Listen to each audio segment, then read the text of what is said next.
우리가 살펴볼 말씀은 거기서부터 산자와 죽은 자를 심판하러 오심. 네, 살펴보겠습니다. 우리 개신교 사도신경에는 저리로서 라는 말로 되어 있습니다. 그렇죠? 그 저리로서가 바로 거기서부터입니다. 네. 자, 지난 시간까지 우리가 살펴본 것은 우리 주님께서 인간에게 고난당하시고 십자가에 죽으시고 장사한 지 사흘 만에 부활하셔서 하나님과 동등한 위치에 앉아 계신 예수님을 살펴봤어요. 그렇죠? 그리스도의 높아지심을 나타내는 겁니다. 자, 그러면 거기서부터라는 말은 그 거기는 어디예요? 하나님과 동등한 위치에 앉아 계신 그 자리에서부터 산 자와 죽은 자를 심판하러 오시리라. 이렇게 고백되는 거예요. 그래서 영어 성경에 보면 From thence he shall come to judge the quick and the dead 나와 있어요. 여기서 from thence는 그 from there 거기서부터 해서 고가 쓰였네요.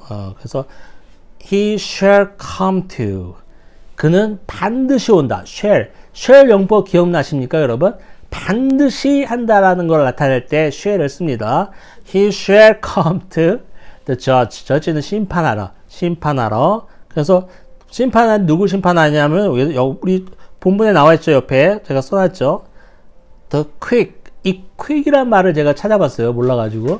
이게 빠르다 이런 말도 있지만 살아있는 이런 뜻이 있네요. 살아있는. 그래서 살아있는 자들, 그 다음에 and the dead. 그럼 뭐예요? 죽은 자들을 심판하러 주님께서 반드시 오신다.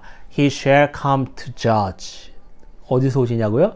From thence. 거기서부터. 그 거기는 우리가 지난 시간 살펴보았던 예수님이 사후에 부활하셔서 하나님과 동등한 자리에 앉아 계신 그 영광스러운 자리에서부터 예수님이 반드시 오신다라는 고백이 바로 오늘 내용입니다. 근데 중요한 게 있어요. 뭐냐면 예수님이 반드시 오시는데 He shall come to 반드시 오시는데 뭐하러 오시죠? To judge 심판하러 오신다는 거예요. 예수님이 반드시 오시는데 그냥 우리랑 같이 뭐 쎄쎄쎄나 하면서 농담 따기만 하면서 그냥 뭐 하하하 하면서 그렇게 오시면 좋겠는데 그러려고 예수님이 오시는 게 아니라 심판하러 오신다는 것을 오늘 우리는 명확하게 알아야 합니다. 우리가 예수님을 생각할 때 사랑의 주님, 그렇죠. 은혜의 주님, 자비의 주님, 정말 우리의 죄를 다 끌어안고 다 짊어지시고 십자가에서 대신 죽으실 만큼 사랑이 풍부하신 주님으로 알고 계시는데 맞습니다. 맞아요. 맞는데 우리가 명확하게 또 알아야 할 주님의 속성은 뭐냐면 심판주 되신다는 거예요. 지엄하신 심판주가 돼서 이 땅에 다시 오신다라는 것을 우리가 사도신경으로 매 예배 시간에 암송하고 있는데 왜 우리는 주님이 심판주라는 것을 모릅니까? 모를까봐 사도신경에 있는 거예요. 저는 그런 생각을 했어요. 사도신경에 있는데도 까먹고 있는데 나 나름대로 그냥 주님은 사랑의 주님이시지 그것만 생각하고 있는데 분명히 적혀 있는데도 안 적혀 있다면 어떻게 될 뻔했어요. 뭐 별의별 주님이 다 나타나는 거지 막 자기 마음대로 다 갖다 붙여가지고. 주님은 명확하게 심판주 되심을 오늘 우리 고백에서 알 수 있어요.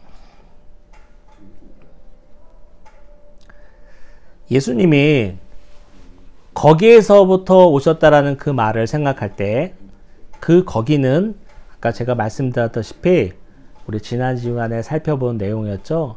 하나님과 동등한 위치에 앉아 있는 그 성부 하나님과 동등한 위치에 앉아 있는 그 자리예요. 그 자리는 우리가 말할 수 없이 영광스러운 자리일 거예요. 상상도 할 수 없습니다. 상상도 할 수 없어요. 정말 이 땅의 어떤 왕도, 이 땅의 어떤 국가 원수도 앉아볼 수 없었던 그 정말 지극히 위엄이 있고 지극히 영광스러운 그 자리일 거예요. 그거는 우리가 상상을 할 수가 없어요.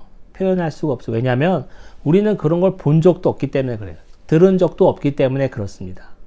우리가 주님의 영광을 생각하는 것은 불가능합니다. 가능하지가 않아요. 우리의 사고 속에는 그게 들어있지 않은 거예요. 우리의 사전 속에는 그 단어가 들어있지 않습니다. 헤아릴 수 없는 영광이라고 생각하시면 돼요.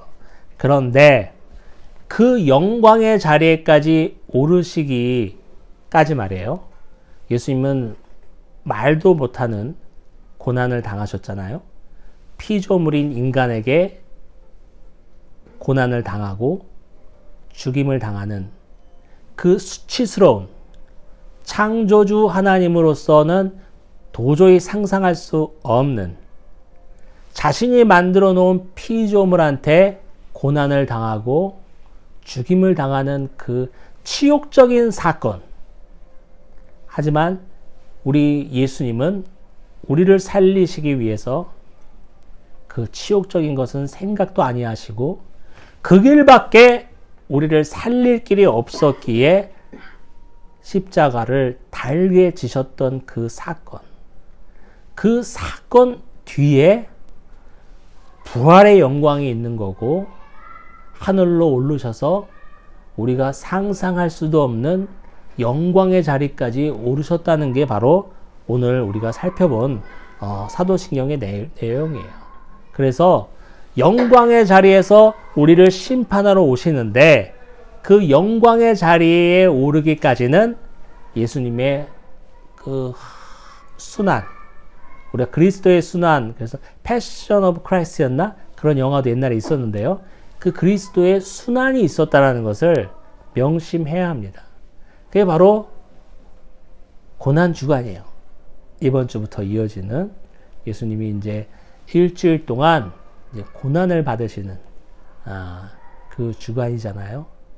영화에서도 언급되었지만 차마 눈으로 뜨고 보기에는 어려울 정도로 정말 살점이 찢겨나가는 그 아픔과 고통을 당하셨죠. 그 순환과 더하기 말도 못하는 치욕스러움, 그런 게 있는 거예요. 그래서 사대부 여인들이 내가 사대부 여인인데 이렇게 살 바에는 죽겠다 하면서 은장도 딱 하고 죽잖아요. 그런 사대부 여인도 내가 내 신분으로서는 이런 거 내가 도저히 받아들일 수도 없다 생각해서 자결을 하는데 그 치욕스러움으로 만왕의 왕이시고 창조주 하나님이신 그분이 자신이 만들어 놓은 인간에게 순환을 당하고 고통을 당하고 죽임을 당할 때의 그 수치스러움은 어떻겠냔 말이야. 말도 못하지. 그 말도 못하는 수치스러움 뒤에 하나님이 예수님이 영광의 자리까지 오르셨다는 것을 우리는 명심해야 됩니다. 자, 그래서 예수님이 그 영광의 자리에서 심판하러 내려오시는데 이 심판이 또 우리의 오늘 내용의 관건이에요. 심판, 판가름을 낸다는 거예요. 우리가 아는 것처럼 이 사람이 영원한 생명을 받을 사람이냐, 영원한 지옥의 형벌을 받을 사람이라는 것을 판단하기 위해서 예수님이 오신다는 거예요. 우리 모든 인류는 이 심판 앞에 서 있습니다. 단 한 사람도 이 심판을 거쳐갈 수 없어요. 심판을 피할 수가 없다는 말이에요. 그 사람의 지위 고하를 막론하고 피할 수가 없어. 사도 바울은 모든 사람이 죄를 범하였음에 하나님의 영광에 이르지 못하였다고 고백했습니다. 우리가 그 문장도 살펴보았죠. 모든 사람이 죄를 범했어요. 한 사람도 죄가 없는 사람이 없어요. 이게 우리가 말하는 원죄론인데, 우리 원죄론을 오늘 냉철한 이성으로 성찰하기를 원합니다. 이 원죄론을 제가 간단히 설명드리면, 창세기 강의 때도 제가 말씀드렸는데, 한 사람의 범죄함으로 죄가 세상에 들어오고 한 사람의 순종하심으로 생명에 이르렀다라는 성경 구절이 있는 것처럼, 한 사람 아담의 범죄함으로 인해서 죄가 세상에 들어왔습니다. 그 죄가 아담에게만 미치는 것이 아니라 아담의 허리로부터 나오는 아담의 씨를 말하는 거죠. 아담의 씨로 이어지는 모든 후손들의 인류가 죄인임을 나타낸 게 바로 원죄론이에요. 목사님, 나는 누구한테 부끄러운 짓 한 적도 없고 범법한 적도 없고 해코지한 것도 없는데 내가 무슨 죄인입니까? 말할 수 있습니다. 그래요. 그렇게 따지면 정말 죄인이 아닌 것 같아요. 그렇죠?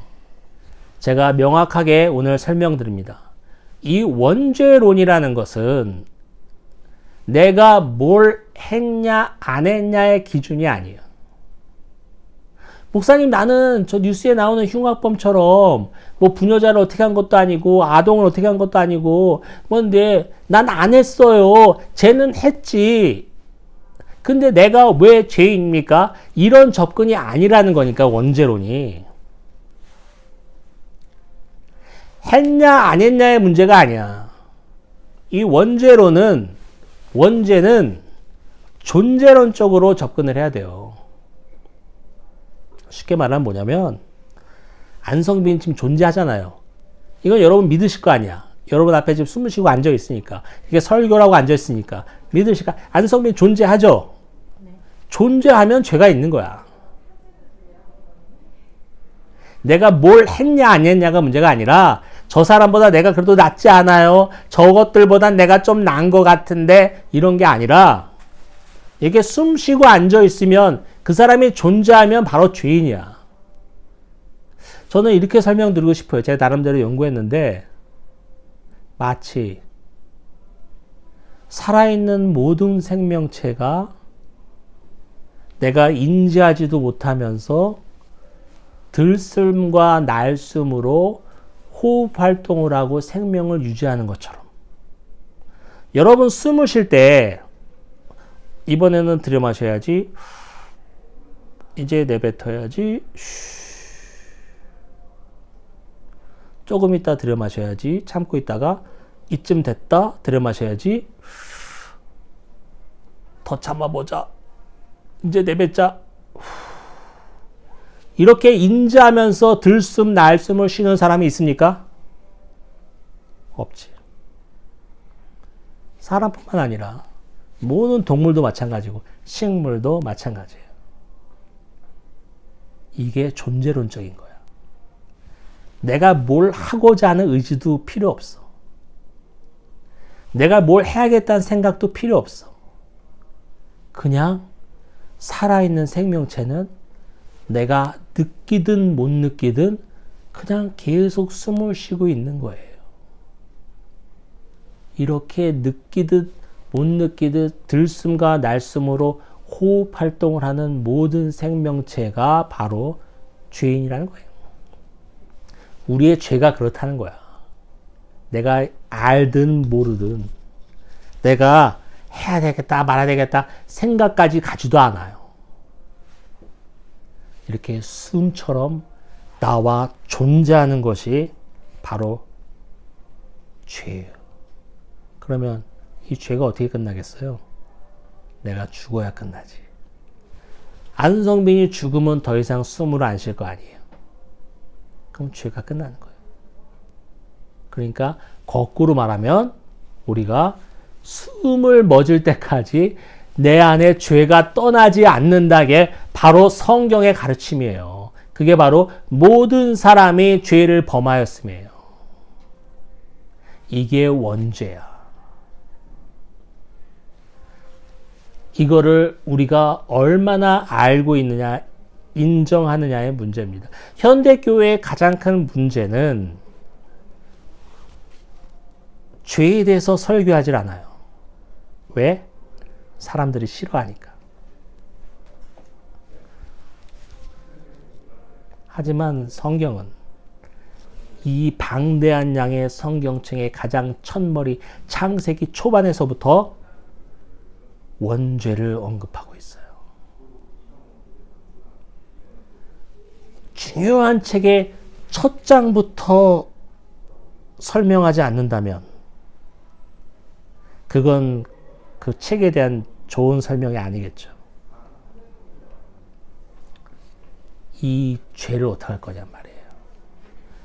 저와 여러분이 숨 쉬는 순간에는 절대로 분리될 수 없는 이 죄를 어떻게 했다는 얘기예요.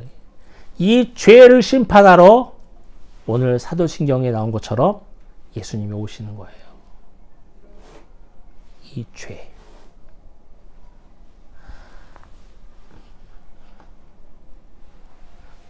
우리 한국교회의 또 가장 큰 문제점은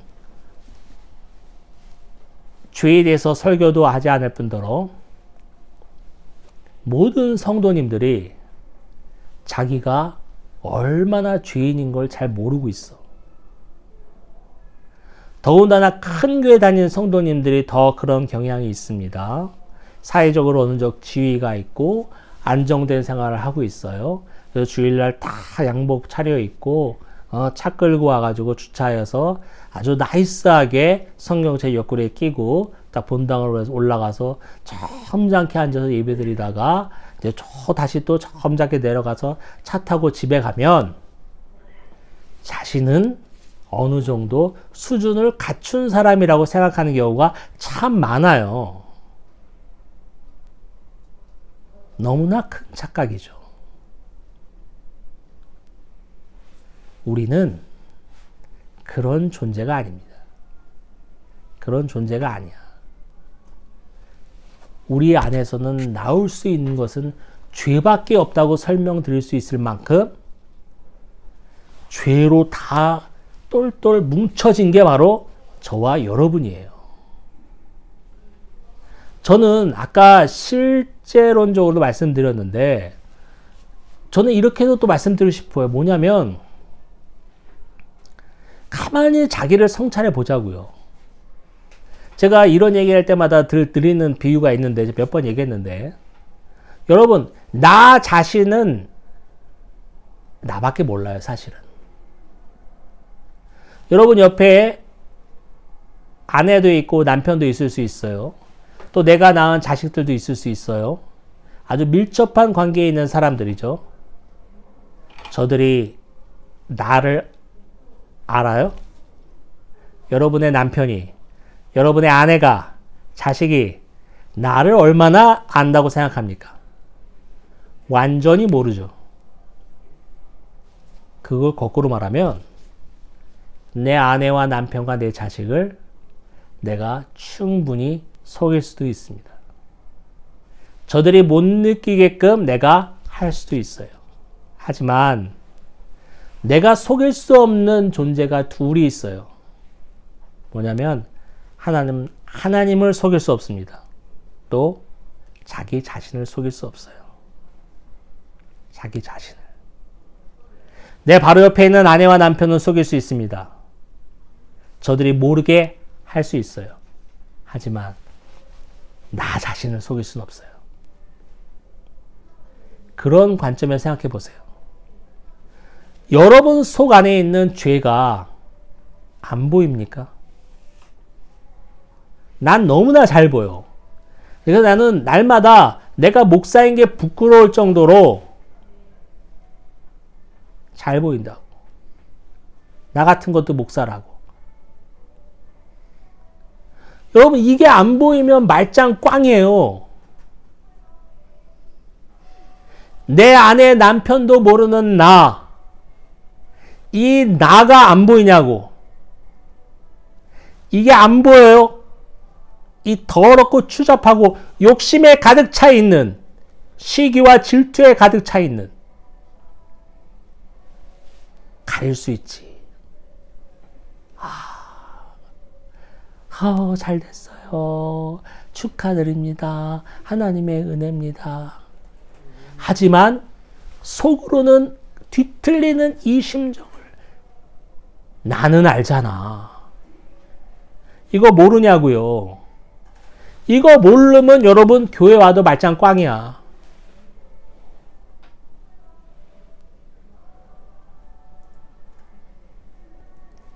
이걸 아는 사람만이 구원받은 사람이에요. 왜냐? 내 죄를 깨닫지 못한 사람은 내 죄를 대신 지고 십자가에 죽으신 예수 그리스도가 필요 없어요. 예수 그리스도가 필요 없는데 그 사람이 어떻게 구원을 받습니까? 완전히 구원에서 제외된 자지. 그것도 한참 멀리 교회에 앉아 있는다고. 큰 교회 집사고 권사라고 구원 받을까요? 저는 감히 말씀드립니다. 그렇게 쉽지 않을걸요? 아니, 그렇지 않을 겁니다.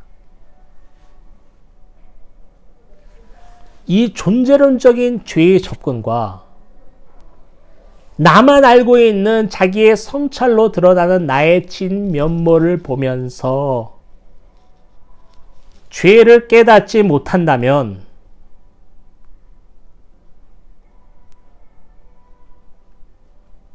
너무나 안타깝네요. 방법이 없어요. 그래서 은혜가 필요한 거예요. 내 죄를 깨닫는 게 은혜인 거예요, 여러분. 내 일이 잘 되고 우리 자식 잘 되고 모든 것이 평탄하고 하나님 은혜 감사합니다. 이게 아니라 그건 누구나 할 수 있어. 여러분 저기 보살 가서 빌어봐. 그래도 내 아들 잘 될 수 있어요. 우리 집 잘 될 수 있어. 오히려 그런 데가 더 빠를지도 모르겠어, 내 생각에. 난 거기 안 가봐서 모르겠는데 내가 지금 어떤 생각하기에는 거기가 더 빠를 것 같기도 한데 그게 은혜가 아니에요. 참다운 은혜는 내가 죄인임을 깨닫는 거예요. 이거 누구나 느끼는 게 아니야. 아무도 이런 생각을 안 해. 내가 왜 죄인이야? 말도 안 되지. 이런 생각이 보편적이지. 내가 죄인임을 깨닫지 못해요. 사람들은. 그래서 하나님이 택하신 백성만이, 그리스도의 은혜가 필요한 백성만이 자신의 죄를 애통할 수 있습니다. 그 사람이 은혜 가운데 있는 거예요. 그 사람이 십자가의 그늘 안에 있는 거예요. 자신의 죄를 깨닫지 못한 사람이 십자가고 뭐고 나갈 일이 뭐가 있습니까? 아무것도 헛것이지. 이게 은혜입니다. 우리 고난주간을 일주일 동안 지내면서 자신의 죄를 대신 지고 십자가의 고통을 당하신 예수 그리스도의 은혜가 우리 안에 임하기를 원합니다. 바로 나의 죄 때문에, 내가 어디 가서 얘기도 못하는 나의 죄 때문에 이런 모든 구속사의 일이 일어나는 겁니다. 예수님이 심판하러 오신다는 표현을 했어요. 그렇죠? He shall come to, 오신다라는 표현을 했는데 예수님은 복음서 마지막에서 제자들에게 뭐라고 얘기했습니까? 승천하시면서 제자들에게 내가 올라가는 것을 본 그대로 다시 오리라고 말씀하셨어요. 제자들이 다 우러러봅니다. 하늘로 올라가신 주님을 바라보면서 영광스러운 모습이지만 주님이 내 곁을 떠난다는 것은 인간적으로 볼 때 너무 서운하고 그런 일이었을 거예요. 그래서 아마 이렇게 가시면 어떡해요? 라는 마음이 있었을 것 같아요. 그 제자들에게 예수님 하신 말씀이 뭐예요? 이렇게 올라가는 것을 본 것 그대로 내가 다시 온다라고 했어요. 예수님은 반드시 오리라고 복음서 마지막 장에서 언급했습니다. 예수님은 반드시 오십니다. He shall come to. 근데 왜 오시죠? 뭐하러 오시죠? Come to judge. 심판하러 오신다. 한국 교회에서 또 문제가 있는 게 뭐냐면 재림 신앙을 가르치잖아요. 사실 재림 신앙은 약간 위험한 부분도 있어요. 왜냐하면 삼위일체와 더불어 이 재림의 문제 때문에 수많은 이단이 벌어집니다. 이 두 개 포인트에서, 두 개 꼭지에서 이단이 많이 나와요. 그래서 말하기가 좀 껄끄러워. 우리도 뭐 재림 그러면 벌써 약간 이단틱한 느낌도 받고 막 그러잖아요.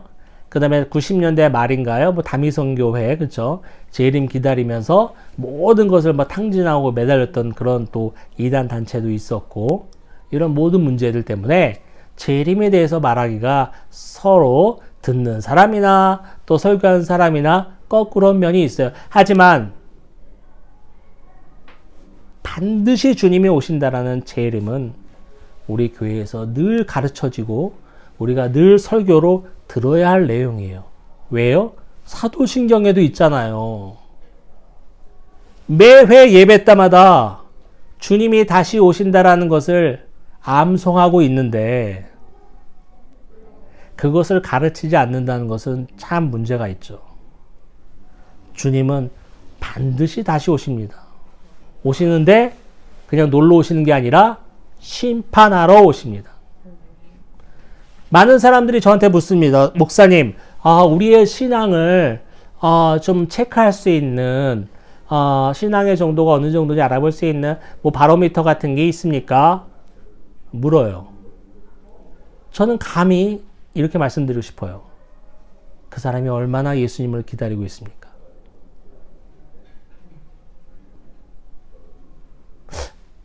안 기다리는 것 같던데.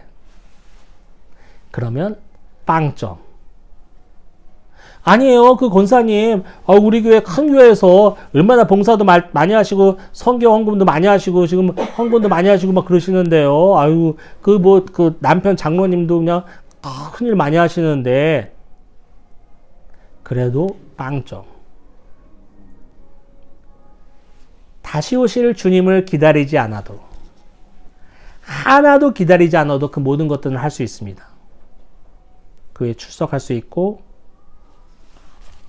헌금할 수 있고, 봉사할 수 있고, 선교할 수 있습니다. 예수님을 전혀 기다리지 않아도.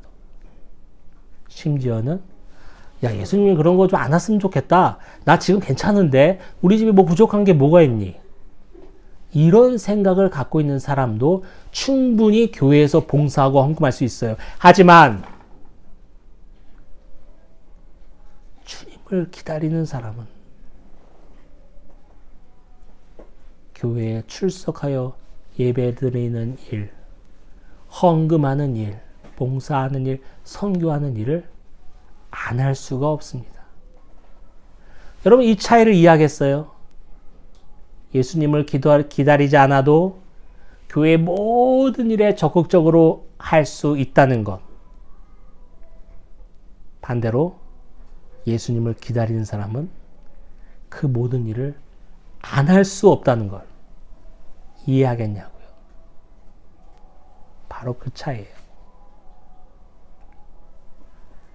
얼마 전에 돌아가신 유원철 목사님 어머님한테 제가 예전에 들었던 말을 인용하고 싶습니다. 권사님이 말씀하시면서 그때 옛날 양평동에 희망방송 있을 때였는데 권사님이 기도하면서 주님, 오늘 아침에 기도하면서 오늘 오시렵니까? 기도하신대요. 자기 전에 잠자리에서는 주님, 그럼 내일 오시겠습니까? 기도한대요. 저와 여러분은 다시 오실 주님, 심판주로 다시 오실 주님을 얼마나 기다리고 있습니까? 되돌아보시길 바랍니다.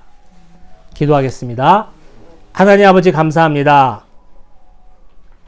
거기서부터 산 자와 죽은 자를 심판하실 예수님을 찬양합니다. 심판주 되신 예수님을 명확하게 인식하게 해 주옵시고 우리에게 한량없는 은혜를 내려주셔서 각자의 죄를 깨닫고 애통하는 마음을 허락하여 주옵소서. 예수님의 이름으로 기도합니다. 아멘.